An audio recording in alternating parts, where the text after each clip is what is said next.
What's up guys, it's your girl Nicole Kirkland. Welcome back to KD Kompound. Today I'm going to tell you guys the difference between a dancer, a teacher, and choreographer. Can we be all three? Of course, but there is a big difference between each. So let's start with a dancer. So the dancer is the instrument. They're the ones that learn the choreography and perform the dance. They have to have great technique, they have to have a great physique usually, and they have to be able to perform the steps that need to be done. Dancers are the ones that you see in music videos. They're the ones you see dancing behind an artist on tour or on a stage for the Grammys, right?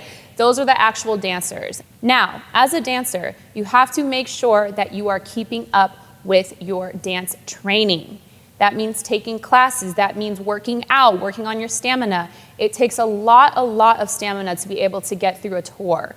Imagine dancing for an hour and a half on stage. That's a lot. So as a dancer, your body is your instrument, it's your tool, and you have to make sure you're taking care of it. All right, moving on to choreographer.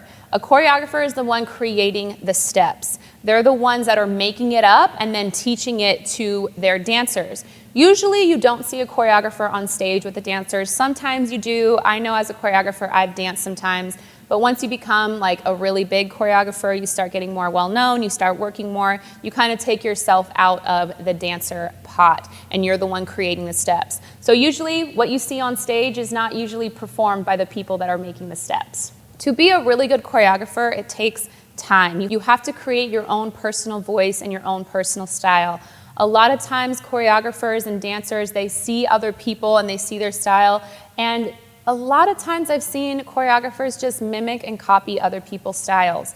You are unique. We all are unique. We all have something different to say. We all have different experiences in life. So really hone in on what your personal experiences are, what your personal voice is, and be able to translate that into your own style of choreography. Number 3, a teacher. So a lot of times people think choreographer and teacher are interchangeable, and most of the times they can be, but there is one big difference between the two.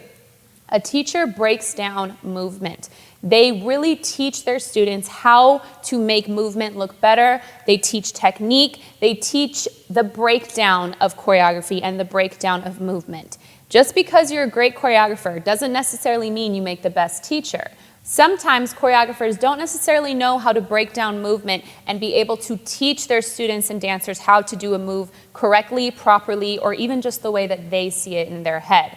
A teacher knows how to do this. They know anatomy, they know how the body works, they know how to create analogies for students to grasp onto when being able to dance. So, does a dancer, a choreographer, and a teacher all sit under the umbrella of dance? Yes, but they are not the same thing. So is it possible to be proficient at all three? Of course. And usually a good dancer makes a very great choreographer, and a good choreographer can usually make a good teacher. So just know that each of these 3 titles have different requirements, and it's definitely possible to be great at all of them. Just make sure you do your homework. So I hope this video cleared up any questions you guys have involving the difference between a dancer, teacher, choreographer. I hope you enjoyed this video, and of course, I'll see you next time. Mwah.